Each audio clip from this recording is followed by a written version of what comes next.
Excellent. Well, welcome all.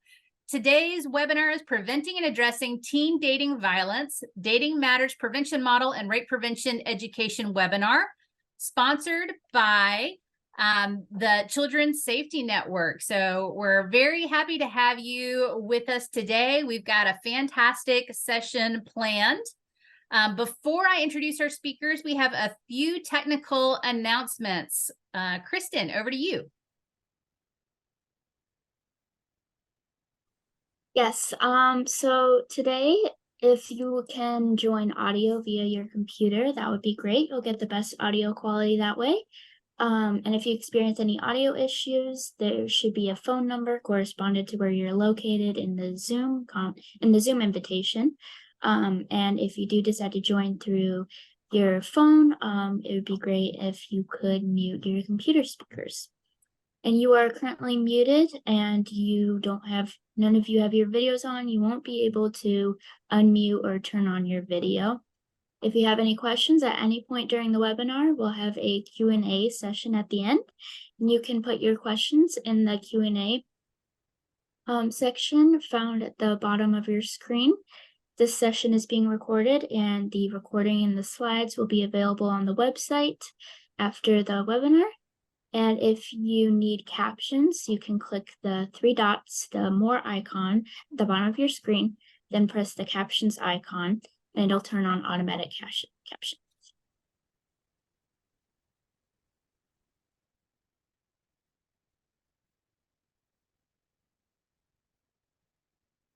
Thanks. It is my honor to introduce our two speakers for today. Vi Lei is a behavioral scientist with the Division of Violence Prevention at CDC's National Center for Injury Prevention and Control. She co-leads the Dating Matters Initiative, a comprehensive and evidence-based teen dating violence prevention model. And Kelly Premo, Director of Prevention and Specialized Advocacy at the South Carolina Coalition Against Domestic Violence and Sexual Assault. She provides support to rape prevention and education grantees, using culturally appropriate strategies to affect community-level change. And I'm moderating today's session. Hi, all. I'm Angela Marr. I also work at CDC along with V. I am the Chief of Program Implementation and Evaluation in the Division of Injury Prevention, and I'm a Children's Safety Now Alliance active member. So with that, I'm gonna hand it over to V. Thanks, Angela. So I'm going to be presenting on CDC's Dating Matters, our strategies to promote healthy teen relationships. And before I start, we have a short poll. So are you familiar with CDC's Dating Matters model? And you can answer in the poll window.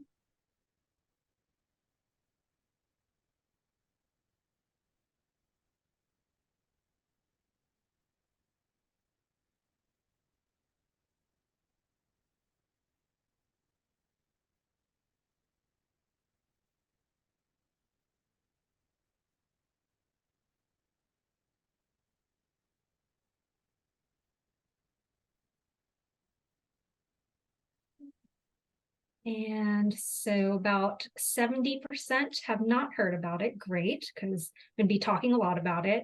20% of you have heard about it, and about 10% have reviewed the website or program materials.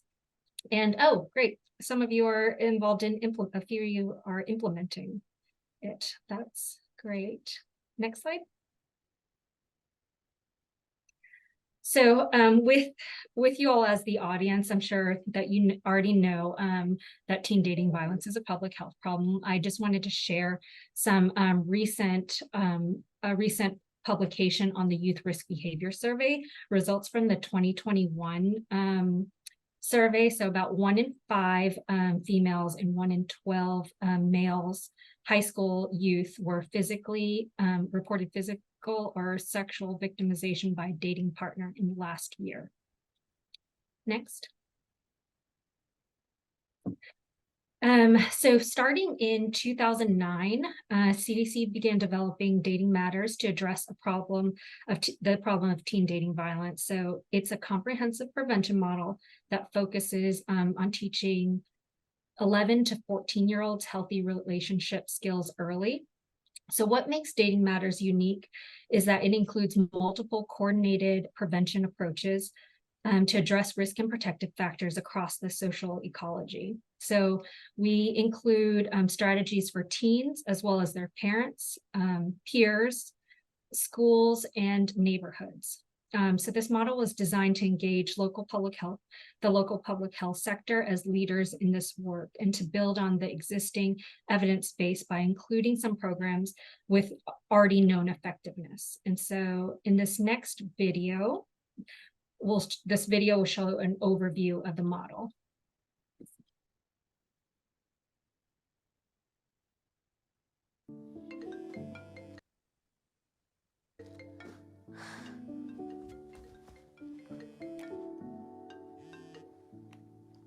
Hi, are you okay?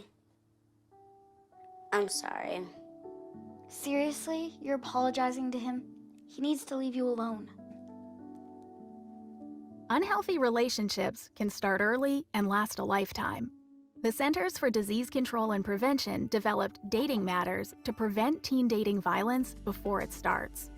Dating Matters is based on the best available evidence about what works to prevent teen dating violence. It is a comprehensive prevention model that focuses on 11 to 14-year-olds with prevention strategies for youth, their peers, families, schools, and neighborhoods. The model includes 7 core components. Youth programs provide middle schoolers with the knowledge and skills they need to have healthy, safe relationships. Parent programs equip parents with skills that encourage positive interactions and communication with their children. A training specifically designed for educators to help them understand the risk factors and warning signs of teen dating violence. A youth-focused communications program that reinforces key prevention messages through social media and events, led by high school-age brand ambassadors. And 3 components that work at the community level to build capacity for comprehensive prevention, identify and track data on teen dating violence, and inform local policy. Together, these components help create environments where young people can have respectful, healthy teen dating relationships free from violence. To learn more about how Dating Matters can work in your community, visit www.cdc.gov/violence-prevention/dating-matters.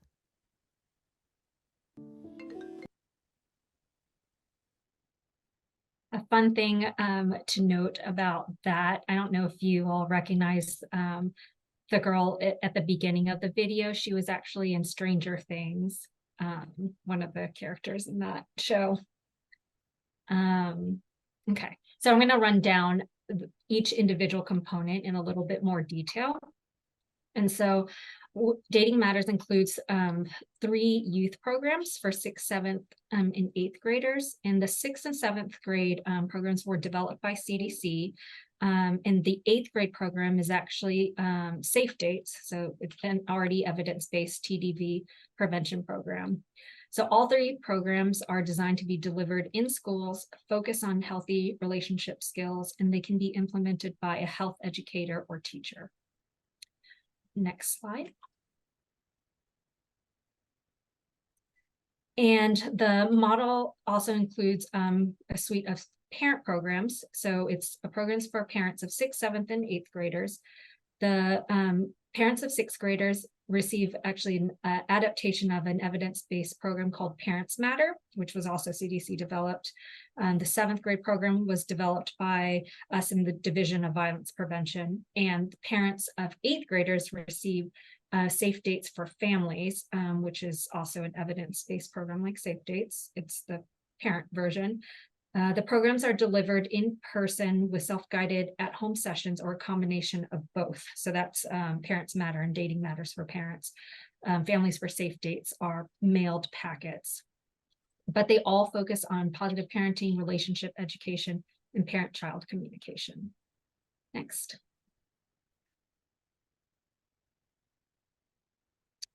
So the Dating Matters training for educator launched several years ago, and it actually provides general training to youth serving professionals, like anyone, teachers, coaches, mentors, anyone on their role of TDV prevention. The training is free online and takes about 60 minutes to complete. And we also offer CEUs that are available for completion. And you can access that on our toolkit website. And there are some communities where maybe they don't have resources to implement like Dating Matters, like as a comprehensive model, but they still use this 1 hour training since it's a free tool. Next. So the youth communication programs is called Eye to Eye. It includes multiple strategies designed to reinforce key messages about the healthy relationship skills from the youth program. And it was developed by input from 11 to 14-year-olds through focus groups. So the core component of this is a near peer model where high school age brand ambassadors serve as those near peer influencers, and they organize community events for middle schoolers, coordinate social media activities, and an optional text message campaign. And this program was designed to be easily adapted to incorporate language and interests of youth in the community, and also to some extent the changes in technology using platforms that resonate with youth currently, because we know that technology is constantly changing. So we have that flexibility built in. Next. And the capacity assessment and planning tool, it helps communities assess their capacity to implement a comprehensive prevention model. It includes stakeholder surveys to identify strengths and areas for improvement and to track progress over time. Next. Our guide on informing policy is an interactive online tool designed to help local health departments assess, inform, and enhance local policies related to teen dating violence. Next.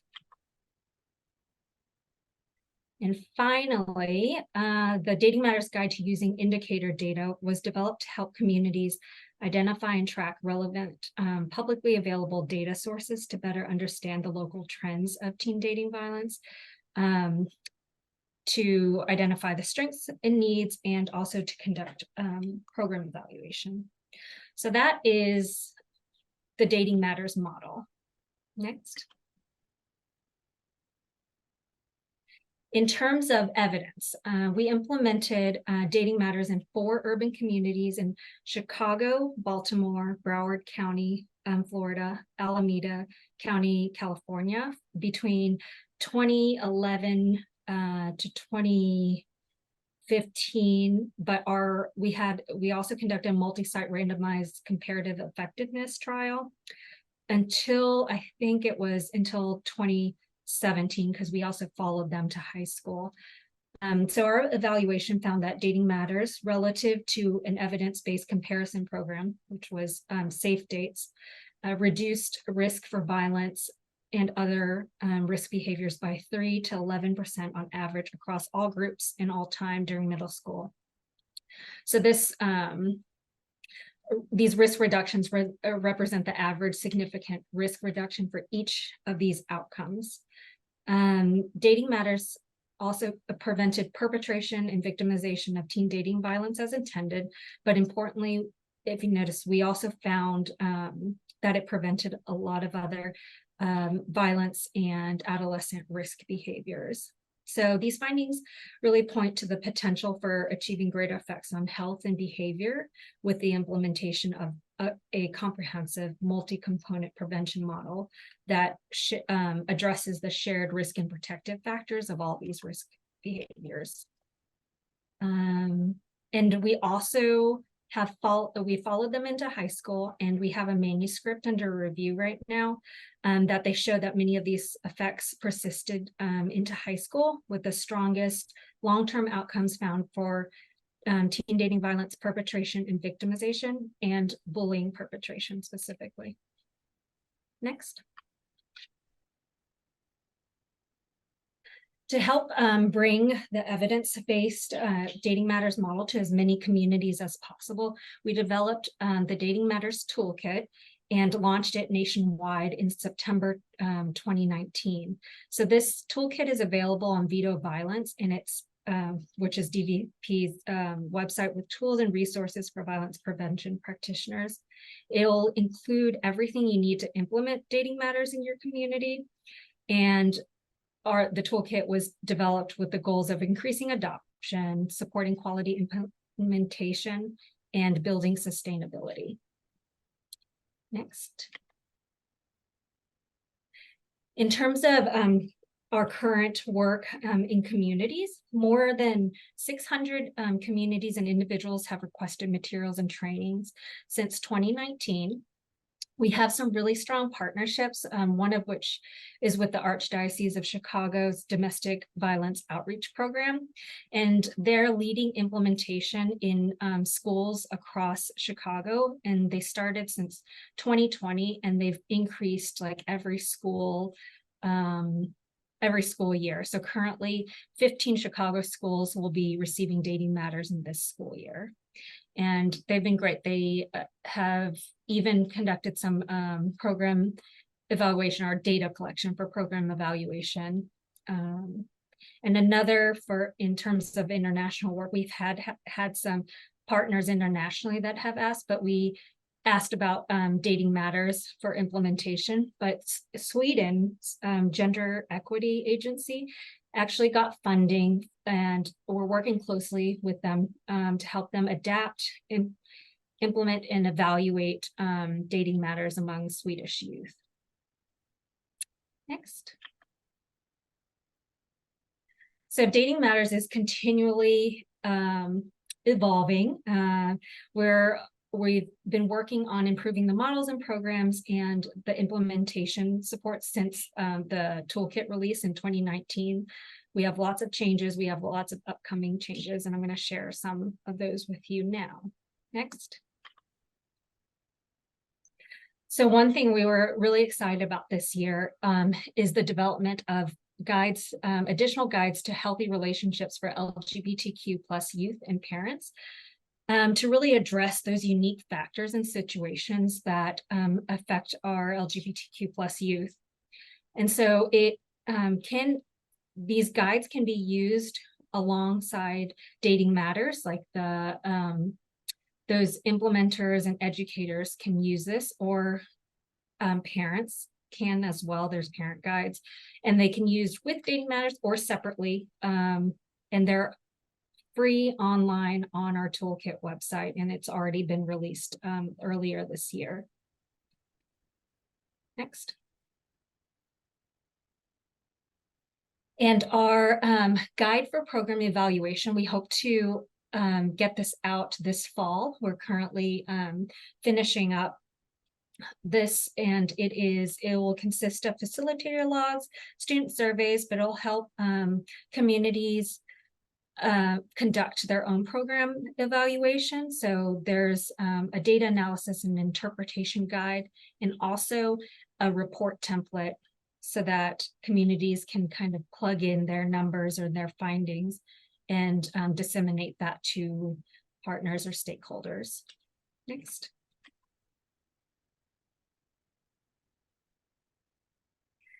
And so we have some things that are coming out soon that we're working on in terms of updating and expanding the program content itself to include more things like technology facilitated violence.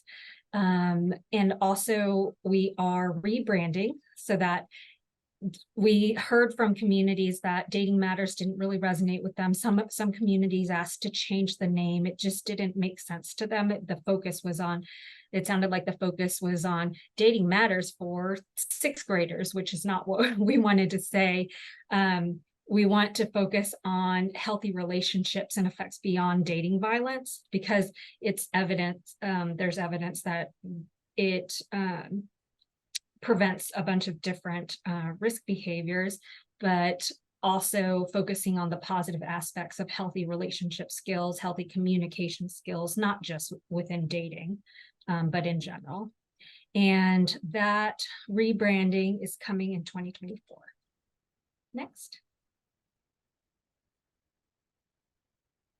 And also our parent programs, when we did them back during our demonstration project, we had some difficulty with traction for getting parents in person, and nowadays it is even harder.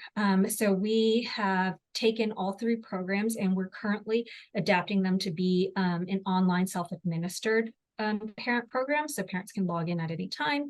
There'll be online modules and training. It's going to be a lot shorter. We are retaining all the content.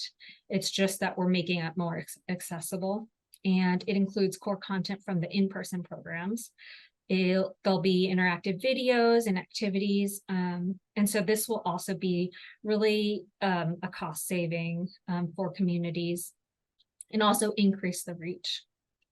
And that is coming later in 2024 as well. Next. I think we have a poll, is that right? Yes. And communities and families will be able to use the Dating Matters online parent program at no cost and in conjunction with the components of Dating Matters or on its own. So what would be the best ways to reach parents in your state or community to invite them to participate in the training?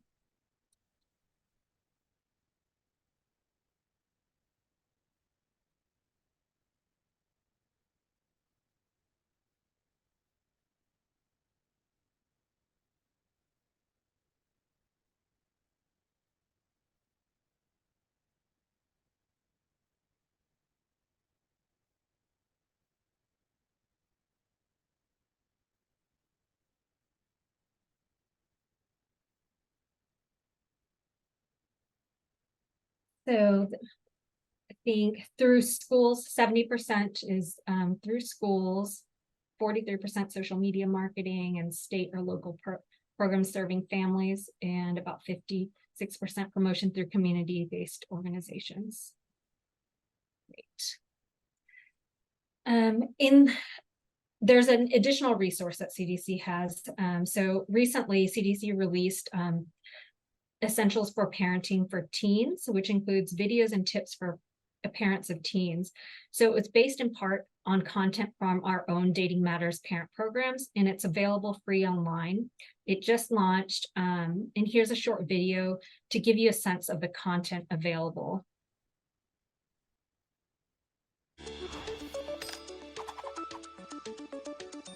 Between birth and adulthood, the teen years involve major developmental changes. To better support your teen, it's helpful to understand what's happening to them, physically, emotionally, and socially. Let's talk about what's happening with your teen. During adolescence, roughly between the ages of 11 and 17, puberty raises hormone levels and changes the body. Meanwhile, the rational decision-making part of the brain is still developing, so teens often rely mostly on the emotional section of the brain. Socially, young people begin spending more time with their friends. They may start dating and exploring romantic relationships. Teens often focus on school, extracurricular activities, part-time jobs, and other interests outside of the home as they form their thoughts and opinions. All these changes with your teen are normal and have a big impact on you.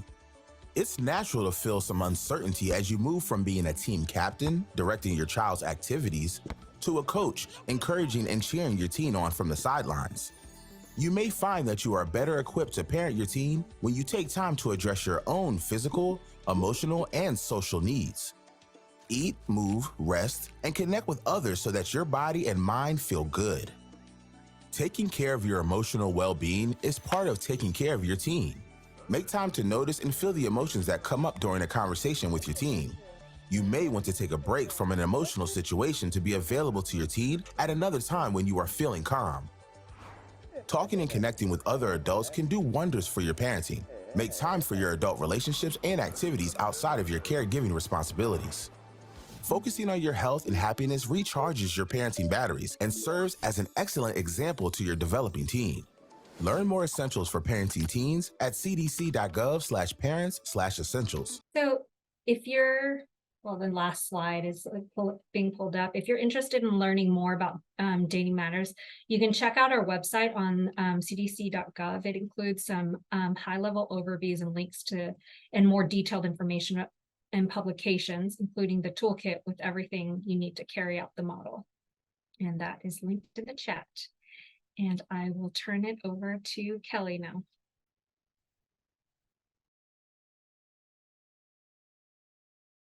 I don't think I'll ever forget to not unmute myself. All right, thank you guys for having me. I'm Kelly Premo. I'm the Director of Prevention for SCCADVASA, which is the South Carolina Coalition Against Domestic Violence and Sexual Assault.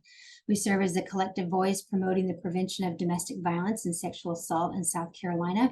We work with 22 domestic and sexual violence member organizations, as well as partners and allies who provide direct services in communities across the state. One of my jobs as a Director of Prevention, I work with our Department of Public Health, DHEC, in the administration and support of the Rape Prevention and Education Grant. So we call that RPE. So we're going to talk about the RPE grant, what it is, what the work looks like, and some examples that we have from our member organizations. Before we get started, just a quick poll question for you guys. How many of y'all that are with us today are receiving RPE funding for the prevention work that you guys are doing?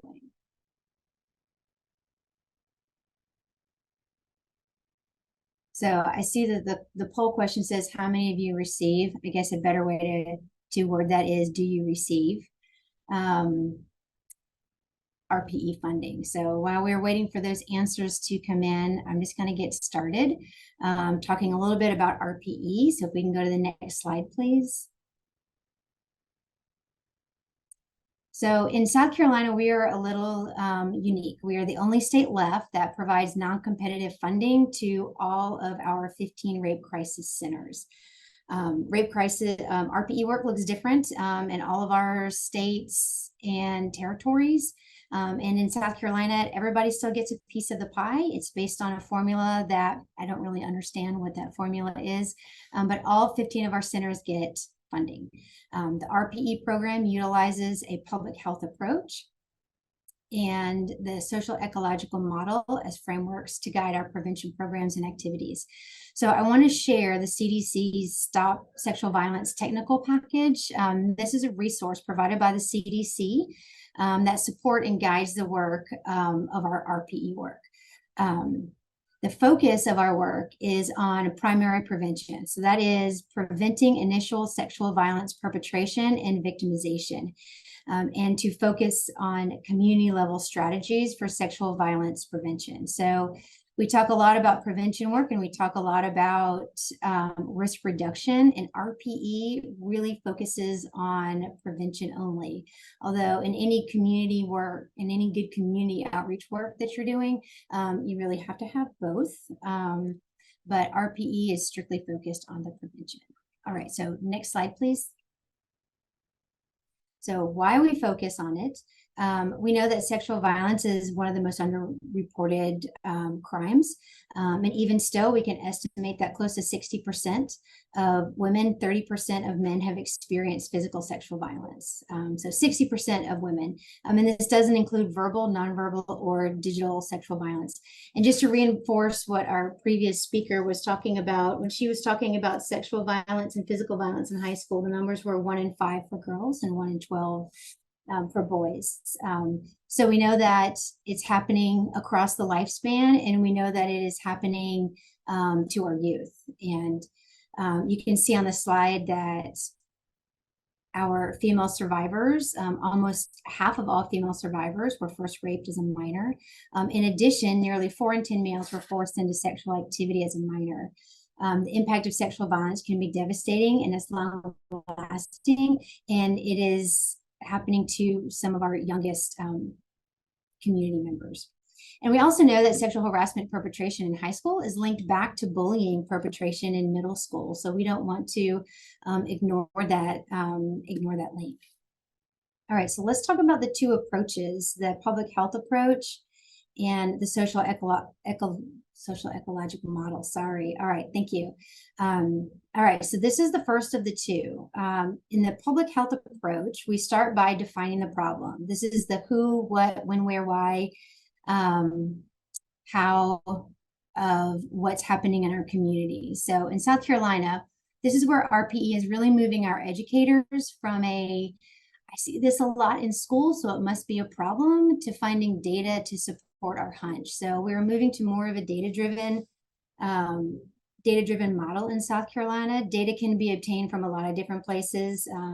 The YRBSS, vital records, registries, surveys. Surveys are really popular with our RPE member organizations on school level, community level, state, national level. There's lots of places that we can get information. So once we've defined our problem, so we'll say, for example, it's sexual harassment in middle schools, we want to identify both risk and protective factors. These factors help us identify where our prevention efforts need to be focused, and we'll go into risk and protective factors in just a minute. So next is our strategies. We use evidence-based or evidence-informed programming. Our multi-session individual or relationship programs are typically evidence-based, like Girls Circle and coaching boys into men. Our challenge in South Carolina is to find programs that work best for our communities, and then figure out how we can kind of tweak them and customize them a little bit to serve our target community while still maintaining the fidelity of the programs. We also use evidence and data informed programming methods when we're creating a program for a particular need or for a particular community. These are particularly our reoccurring one-time programs. So in schools, colleges, K through 12 and colleges, they're recurring one-time programs that might focus on sexual harassment, or healthy relationships. Boundaries and consent is another popular program where it is the same program. It's a one-time program, usually about an hour long, and it is just a recurring. We do that program multiple times. All right, so now that we have our strategy and we've tested our strategy, and once we know what works, we expand it to other communities.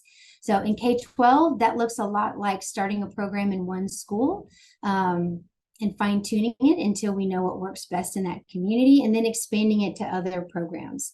And the programs are never going to look exactly the same, because no population or no community is ever exactly the same. So what we find is that what is working in one school might mostly work in another school, but it could be that different risk factors exist between schools. So we're going to emphasize risk factors a little bit differently, or maybe there are some protective risk factors that we can emphasize more at one school than another. This is an iterative process. This is something that we are going through these steps over and over with our process and program evaluations, to make sure that we are continually improving them and improving the impact of these programs in the community. All right, next slide, please. All right, this is our social ecological model. So this model looks at the interplay between the individual, relationship, community, and societal factors. The overlapping rings illustrate how factors at one level impact factors at another level. Primary prevention strategies that work across all of these levels are really the most effective in changing behaviors and achieving population change. And RPE in particular, this is new as of 5 years ago, when the last cycle of RPE was rolled out. RPE is focusing on moving prevention from where it has historically been, which is in the individual and relationship level, to the outer rings, namely the community level work. So in the last 5 years, our RPE educators have been really doing a great job expanding the work that they do, and kind of stretching individual and relationship level programs so they are reaching community level change. And we'll talk a little bit more about what that looks like in a few slides. But real quick, our individual level approach, that is designed to impact one person's attitude or beliefs. So when we're working on the individual level, we want to change something within a person's individual belief system. Relationship level is designed to impact how people are interacting or they are relating to each other. And how we relate to each other also involves our individual level beliefs. So you see how they are kind of building on each other. The community level approach seeks to change what we collectively believe and accept. And this is where we start talking about traditional gender norms. You guys did an awesome job. I made a sticky of that. You guys did an awesome job when you answered that question when you guys were in the lobby about what is not a protective factor. So the community level is what we collectively believe and accept. What we believe and accept involves how we relate each other, and how we relate to each other involves our personal belief system. So you see how we just keep building. We just keep building on the different layers. And then finally, the societal level, it engages policymakers, lawmakers to create and enforce laws that protect all people from harm in all communities, all sub-communities. We want laws and policies that reduce risk factors and increase protective factors. All right, so let's talk about our risk factors and our protective factors for a minute. So next slide, please. So risk factors are characteristics that increase the likelihood that a person will become a victim or a perpetrator of violence. Risk factors don't cause violence, nor does it mean that a person is destined to experience or be a victim of violence. It is just strictly a risk factor. Sexual violence, like our previous speaker was talking about, sexual violence is linked to other violence types through shared risk and protective factors like the ones that you see on your screen. Addressing and preventing one violence type can have an impact on preventing other violent types, such as interpersonal violence, dating violence, domestic violence, even elder and child abuse. So what you're looking at right now are the risk factors as it is applied to the social ecological model. This is not an exhaustive list of risk factors, but these are the factors that our RPE educators tend to focus on more than others in their prevention programming. And then also, I just want to note really quick, beyond the social ecological model, prior victimization is also a risk factor. You see that in the individual and the relationship level columns of this. All right, next slide. So protective factors, this looks really different than our risk factors. Risk factors are a big list of things. Protective factors can be broken down into a couple core components. Protective factors can lessen the likelihood of sexual violence, victimization, and perpetration. These factors cross-cut every level of the social ecological model. The biggest lesson that I love about this is when we're doing prevention work, is that to prevent sexual violence or any other type of violence, we don't have to always name what it is that we are trying to prevent. So we don't always have to speak about sexual violence to prevent sexual violence. Addressing the factors that you see here is prevention work, and it is also strength-based prevention work. And a lot of this is the social emotional learning that we see happening a lot in our schools also. And then finally, academic achievement. That's our one little outlier here for all of my public health people and all of my educators. We know that income and academic achievement are two of our biggest predictors of success in life, and academic achievement is one of our biggest protective factors. As we do a lot of work in our schools, we do a lot to support the work of our schools as well. All right, so let's shift gears just a little bit, and I kind of want to put these risk factors in the continuum of violence. So if you could go to the next slide, please. This is a simplified visual of the continuum of sexual violence from the Arizona Coalition. I really like to share this because it does a great job of visualizing how statements that might sound absurd, like gender stereotypes kill people, are really not that absurd. Again, this is a simplified version. You can look up and you can see this continuum of sexual violence in its entirety on the Arizona Coalition's website. You can just Google the continuum of sexual violence and you can find it on their website. This shows the progression and the escalation of violence. This doesn't mean that anyone is destined to assault or rape somebody. It just shows the escalation and that the violence can take. So if we start at the very bottom of the continuum of sexual violence, we see that we have accepted norms. These are the gender stereotypes. If we live in a community with gender expectations and stereotypes where we have perceived power of one group over another, it's not a stretch that these people will internalize the messages and adopt an idea of being superior or entitled over the lesser group. And from there, you can see how it just stair steps up to more invasive and more forceful sexual violence. All right, we're going to move on to RPE because I feel like we might be running out of time here. So RPE in South Carolina, if you could move the slide forward, please. There are a lot of ways that we can connect to our communities using RPE. Some of our conventional programming would be our primary prevention that we discussed, our sexual harassment and healthy relationships.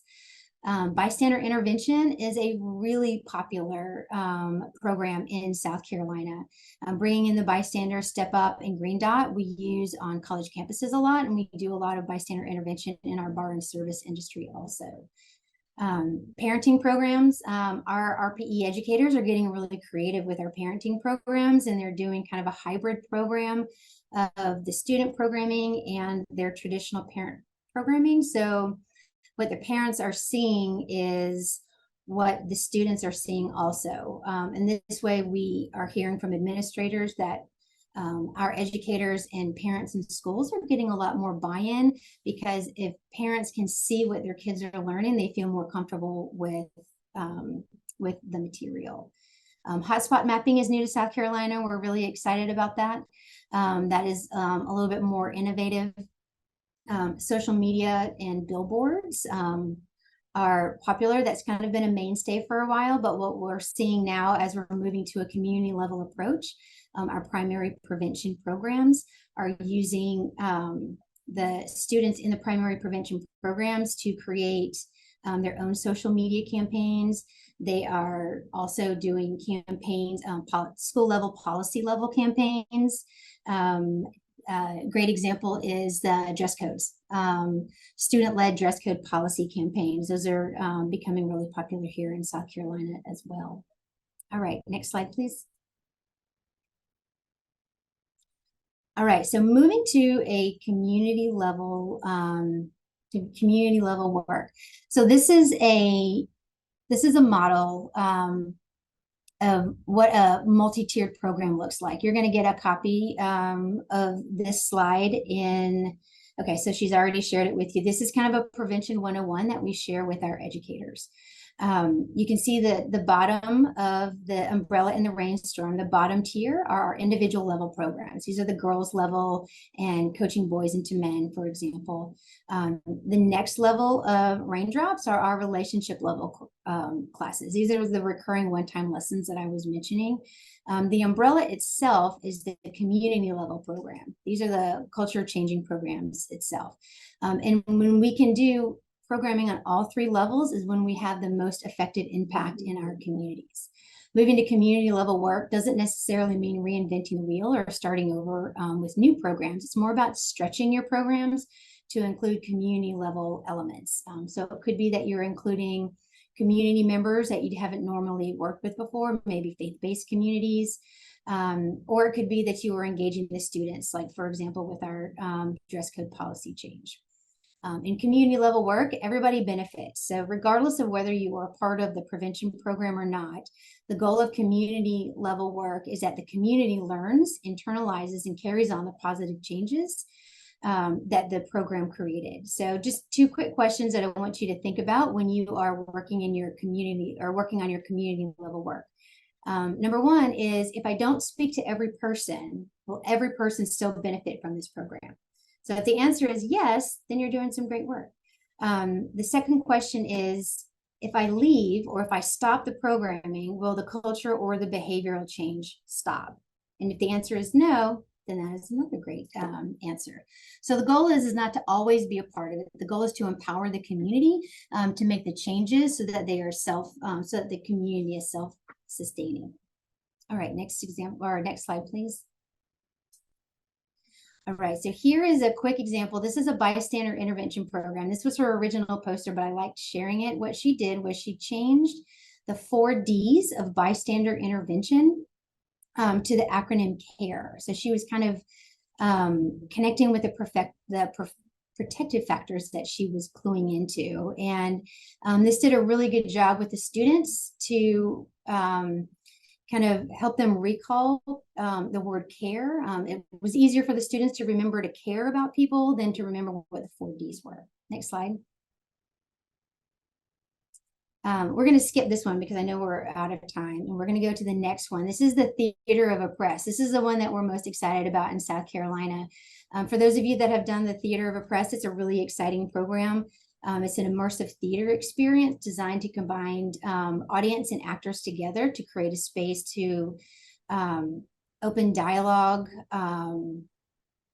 and make some community level change. This is just a regular forum, but we also have legislative forums where we invite our lawmakers to the theater experience as well.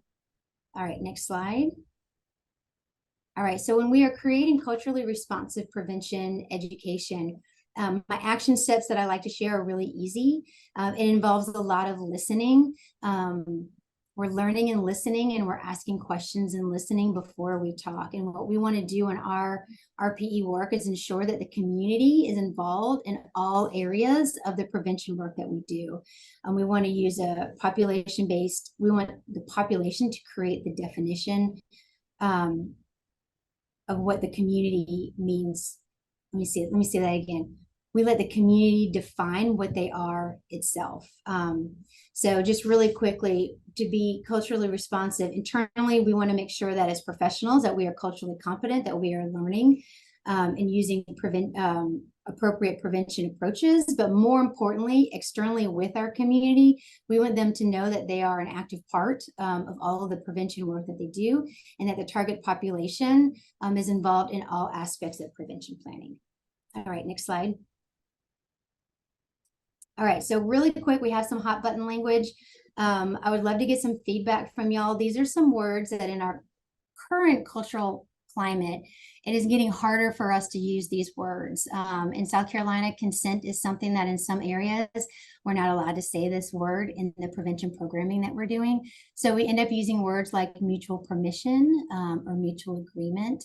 RPE educators don't provide sex education, but it is a large part of the conversation that we have, comprehensive sex education. That is a huge protective factor.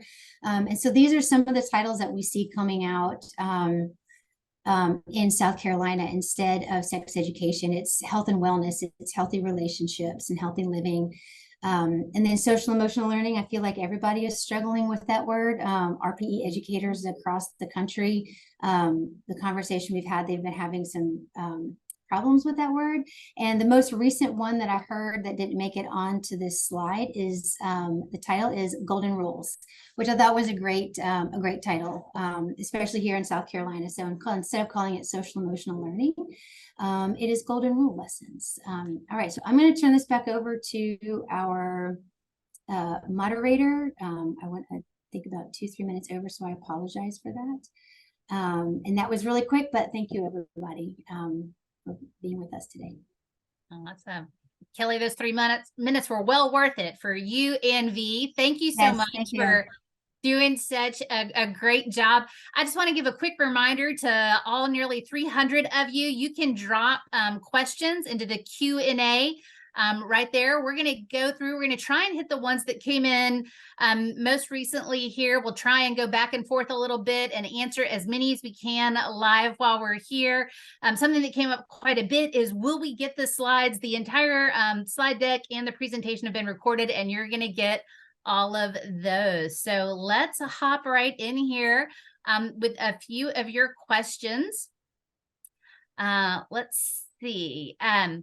So this one looks like it's for V. The information presented outlines 6th, 7th, and 8th grade, but if an organization works primarily with high schoolers, could those be utilized sequentially to present the material with those youth, or can one of the age grade levels be administered without having done the previous ones? That's a great question, and one that we often get from a lot of communities, because they have the same issues with like different age groups. And we definitely made it, if you look at our guide to implementation. We definitely made it flexible and do mention throughout that this can be, even though we labeled it as 6th, 7th, and 8th grade, it can be, you can use it in high school. And we know of some communities that have. And actually, I think safe dates is also commonly used in 9th grade as well. But yes, you can use them. They can be used sequentially, like 7th, 8th, 9th, or you can take one and implement it in any of those grades. We did like the 6th grade content is, or the 7th grade content is built upon the 6th grade content. It just keeps increasing, but it's your choice on which age groups you want to implement, but it is flexible, and there's more details in the guide to implementation, which is on our website. And if you have more questions, I forgot to mention that you can always email us at datingmatters@cdc.gov. Thanks, Bea. Kelly, here's one for you. In reference to the rape prevention education work, has there been a resurgence or a decrease in the rate of sexual violence perpetrated by minor-aged youth since COVID? And if so, is there data that explains these changes? Great question. I don't have specific data to share with you. I think we're still really kind of digging into the impact of COVID, so I don't really have any data to share with you. What I can say is that I feel like we're seeing like a little blip, like having been apart for a year and a half or two, now that we are together. And I'm just going to go ahead and say this is more anecdotal based on my conversations with our 22 membership. So this is not necessarily white paper data here, right? But what we're seeing is more sexual harassing behavior. And this is like this is like conversation data level, right? Like our educators, when they are going into schools, what they are seeing in the schools is we're seeing it's like behavior-based, like between any people. We might be able to speak to this a little bit with her dating violence and what's happening in schools.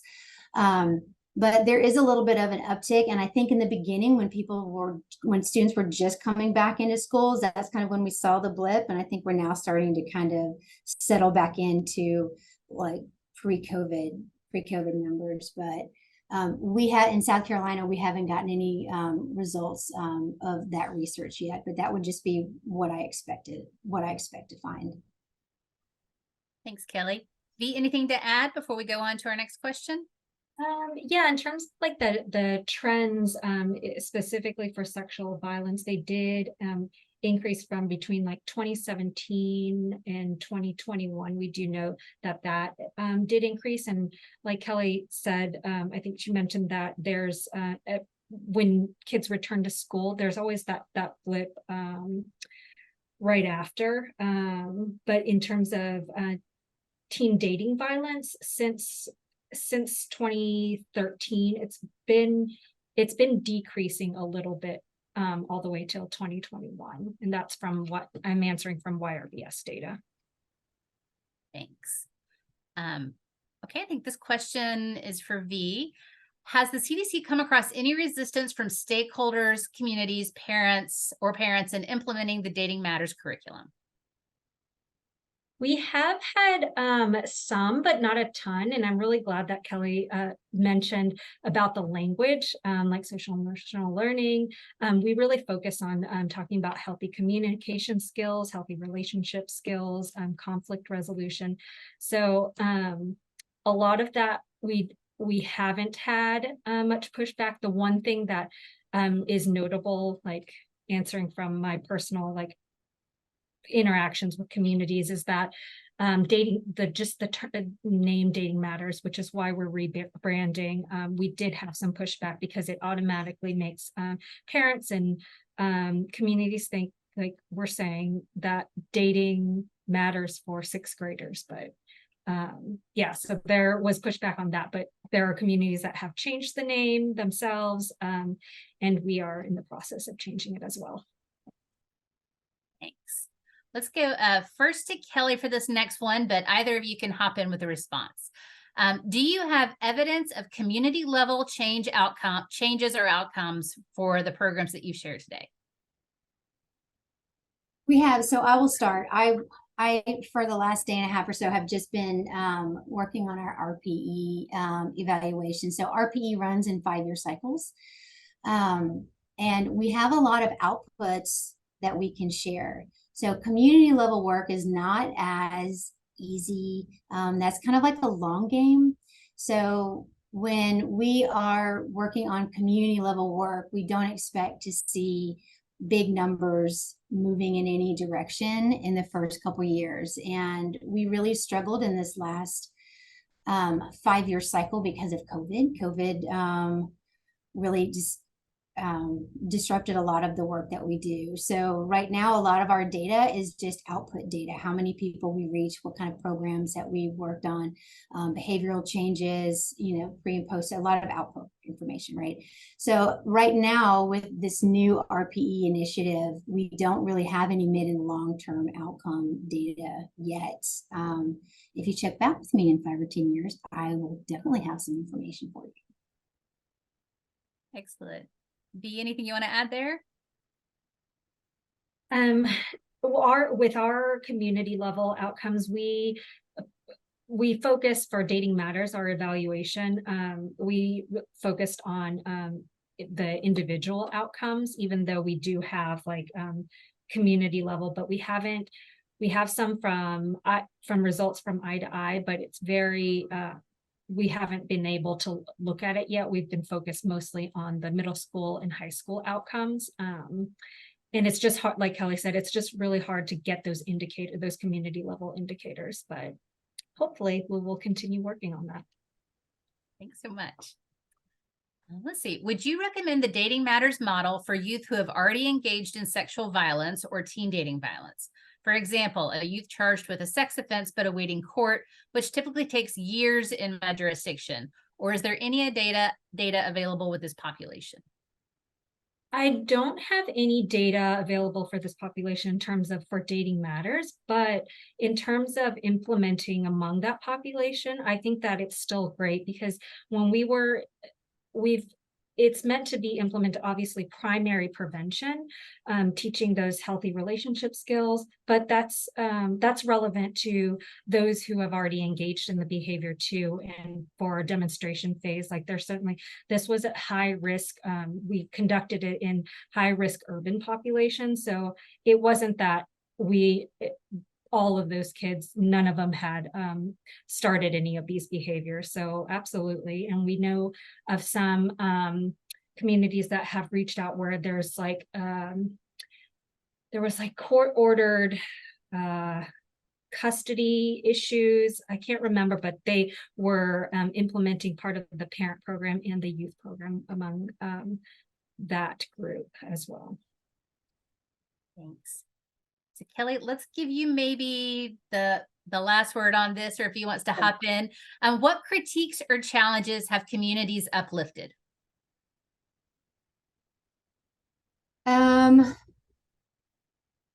Well, that is a broad question. That is a good question. Like if the answer is like to our programming across the board, like in general, some critiques or challenges. Our challenges on a member level would be funding, like our desire to reach the number of people we want to reach, and our ability to do that is certainly hindered by like just funding. Access to students is another one of our challenges for our K through 12 programs, just trying to get in schools. And for our educators on the line, I'm sure they can probably appreciate that there's only so much time that students have in their seats in school. And there's so many of us out there that feel like all of the work we do is all very important and we all want access to kids. So our challenge is how can we reach these kids in a valuable way and not disrupt school so that they can still get the education that they need, but they also get the information that they need as well. So really it's access and time with the kids. Thanks so much. Well, a huge thank you. I know we're at time. Kelly and V, fantastic job. We're so thankful to the Children's Safety Network for sponsoring today. And I'm going to kick it back to Kristen to launch the evaluation for participants. The evaluation is in the chat, and it will also be launched once you close the room. Thank you everyone for joining. Excellent. Thanks all. Great job. Yeah.